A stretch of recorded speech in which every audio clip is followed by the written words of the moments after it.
Feels great to have my fellas in here. You see what I did right there? You see what I did? Yeah, I love that. Yeah. Cheat codes in the building right Hey, here. what up? Come on now. Last time we were hanging, it was Las Vegas at our iHeartRadio Music Festival, the Daytime Village. You guys rocked it. You crushed it. But that was when we were just talking about this collab with Demi Lovato that has somewhat catapulted, you guys into the limelight. Absolutely. And you decided to reel in another unexpected collaborator, Fetty, on this new track. Feels right. Tell me, what's been good with seeing this develop? What's been happening? How's it been so far?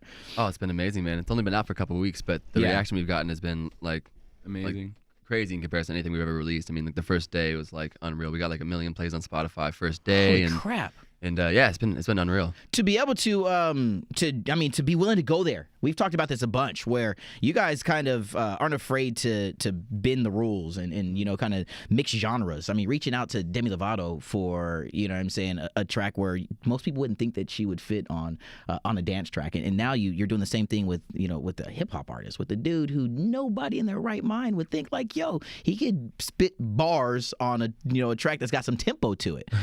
Why do you choose to challenge yourselves in that way, and why do you guys pride yourselves on kind of going there and experimenting and being successful with it? Yeah, this is Matt speaking. I think anything that's really cool and innovative is two things that almost shouldn't go together. Okay. Put together, like peanut butter and jelly. You know what I'm saying? People are probably like, that's weird. But who was the first person to think about it? Peanut butter and jelly being the right thing to match. I'm saying. Exactly. Like, right? Peanut butter and chocolate? No, that sounds weird. But And it's it's like great. the But it works. best candy ever. That's kind of what we wanted to do since the beginning. Like, we all come from different backgrounds, and so like when we started this project, we were all like, man, we want to be able to do something where you can like change genres whenever you feel like it, and collaborate with whoever you want, or we could sing on a song, or we could have a girl sing on a song, whatever you want. You know what I mean? So that was kind of always the mindset since we started, and being able to do it has been really cool. Especially the more time goes on, we're able to work with bigger people like Demi or Fetty. So when we've spoken, it's always been about the connection that you guys have with the fans, man. Oh yeah, you guys turn out, dude. Partially because you guys bribe them with like thousands of dollars. Gotta come to the shows, man. I do, man. Because I've got bills to pay. I love it. Nonetheless, though, it's you guys turn out, and the fans, they go wild when you step into a different city, and you get there and you think, damn, dude, it's our chance to really conquer this particular environment. What's it like going into these cities and seeing these kids, these fans, really just dive in and be ready to rage with you guys? It's hype, man. I mean, especially like at least for me, from being from LA, and like never really going out around the world, and then like going to different places and then seeing like in different countries and like different cities, like these people sing the songs and these kids sing the songs. I'm just like, whoa, bro, it's so trippy. It's really nuts. Weird. I mean, it's a different feeling, I can't explain the feeling, but it's just like it's tight. Yeah, we're doing this stuff in our bedroom, literally. Like our studio is our bedrooms. Wow. So it's one of those things where like we're sitting here, we're like, whoa, like No Promises on the radio. Like I literally did that 5 feet away from my bed. Like I did not know. Let's talk about the creation process because as a trio, how does that? I don't think I've ever asked you guys about that. How does that work? How do you guys come to the table with a little bit of input for what ends up to be this final product that just seems so seamless? How does that creation process start? A lot of it starts with just like us in the studio, like writing songs constantly. Like we write a lot and we produce a lot, and kind of just stems from that. And we like I said, we come from a different background than most DJs, so we come from a songwriter perspective. So a lot of it just comes down to writing a song with a guitar or a piano, and then taking it and being like, hey, that's a good song. We know it can stand by itself. Now we can take it into the studio and produce it and spend a few weeks making the production and recording the vocals. But we do it in my bedroom. Legit. Like, is this a big bedroom? Or are you guys all like cramped onto one like queen size his mattress? New bedroom is nice. I got a nice. I moved to a different house, so it's a nicer bedroom. But the glow up, huh? The glow up. But, it's real. But in the beginning, it was literally me, Matt, and our other homies sharing a room. We lived together, and we split the room together. And it was like his setup was on the one side, my setup was on the other side. We were just like switching off days where we could be loud. Yeah, I had the speakers on Tuesdays and Thursdays. And Mondays and Wednesdays, so have to set up a rotation. Yeah. We have mentioned this before. To be so tight knit, to know that it's your brother on your left or your right side, to pick up the slack when maybe you're not feeling it, or to know that they're going to be equally as turned as you are. How much does that come through in the music, and how easy does it make it for you guys to be able to create and not have to worry about like, man, dude, I know this dude over here is not going to hold his weight. You know what I'm saying? Yeah, totally. It's amazing, man. Especially like on the live front, because usually we're doing an hour and a half. Yeah. But we want to have full energy for that full hour and a half. For so sure. it's like we Yeah. kind of like tag team in, like, all right, now you go get him hype. All right, Yeah. now you go get him hype. Let me take a breather over here. You got to ration out your energy Yeah, a little bit if exactly. you're Yeah. going to go a full hour and a half between the three of you. Totally. Yeah. Because nobody's got that much juice. In there. Exactly. It probably keeps it interesting too for the audience, because they're like, oh, okay, here's the other guy. All right. Yeah. Yeah. Again, to play that little, and I want to say like a merry-go-round, but to do that and to know that each one of you can hold your own for that time during the show, man. I mean, it feels weird, but I mean, do you still get those goosebumps?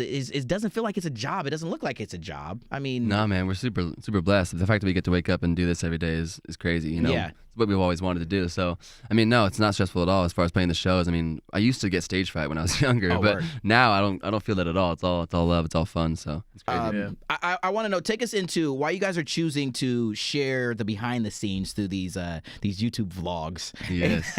And whether it's I'm gonna get a tattoo on my face, or it's our pre-show ritual, you're letting us in. Why did we choose to share those parts of who cheat codes are with the fans? I think like the number one problem for DJs is people don't know what's happening. Oh, like none. behind the We have scenes. no They clue. just like kind of show up to the show and they're like, that Yeah. was a great show. So we want to show a little bit more of that, because I think it can be confusing. Like you might just like hear the songs and you're like, oh, okay. They Yeah. have the song with Yeah. Fetty Wap, or they have Yeah. the song with Demi Lovato, but they might not understand how we're doing Who it. we or, are, a lot of or the people and stuff. yeah. A lot of producers and DJs are kind of the guys that are hidden behind, Yeah. their little Macs, their laptops, Yeah, they're working on in music. their So, studio. That's all they're doing. They're hunking down and they're Yeah. hunkering down into the studio and creating something, and boom, they show up Exactly. onto the stage. and we want to be here able we to are. like show more personality and show that we're not just hermits in our studio. I We like need to know. I go mean, out and have a good time. I touched a little bit on it. I watched a tiny bit of the most recent. I mean, as this interview is being recorded now, but the new tattoo to the face. Oh, thank you. Yeah, Yeah, I did it. It looked like you were kind of wanting to dip your toe into the Mike Tyson. You know what I'm I saying? But it was like not just not a quite subtle there. amount. I was thinking, well, we've been talking about it. Like they've been telling me, you got to get a face tat, man. I'm like, dude, I Forever. want it, but I'm a little scared, As you should be. And I was sitting. It's a face tattoo. Yeah, exactly, Yeah. right. So I'm sitting at Shamrocks in L.A. and Mark Mahoney walks in, and this guy Boo Boo is tatting me, and I'm like, fuck, Mark's Mark's here. here. Mark's here. Oh shit. Mark's here, yeah.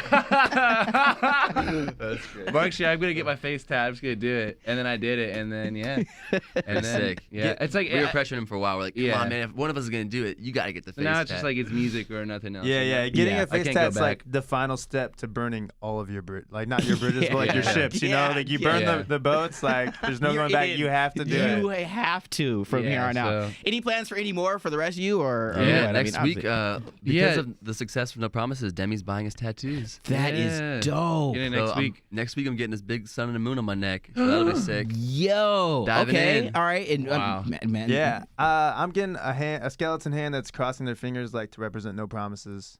Yo, I'm digging know? that. What? All right, and last Dude, but I'm not getting least, this big, giant, great white shark right across my forehead. no, I'm I'm getting joking. sunglasses permanently tattooed on my face. Yeah. I don't know Great what I'm gonna white get shark. yet.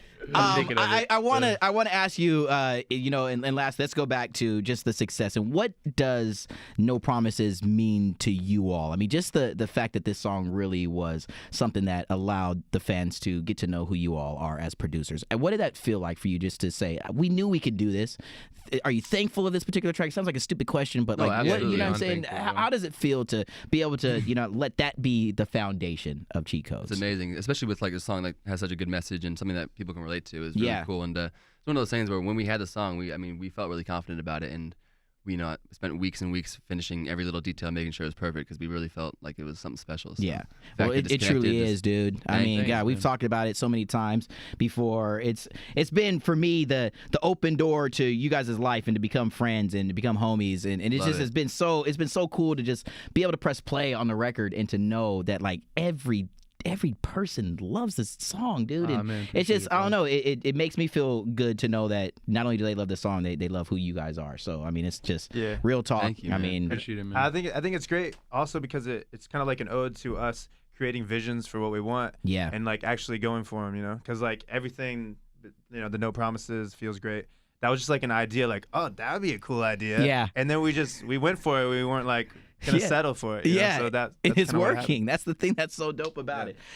Again, you guys are family. You guys are friends. You guys are brothers. So anything that you need, open door policy right here. thanks, Seriously, man. man. One more Appreciate time, that. round of applause. G-Code. Feels great with Fetty. Yeah. Hey. Does it go down his throat? Does it- yeah. How do you make that happen? Like, I don't know. He has something special up there.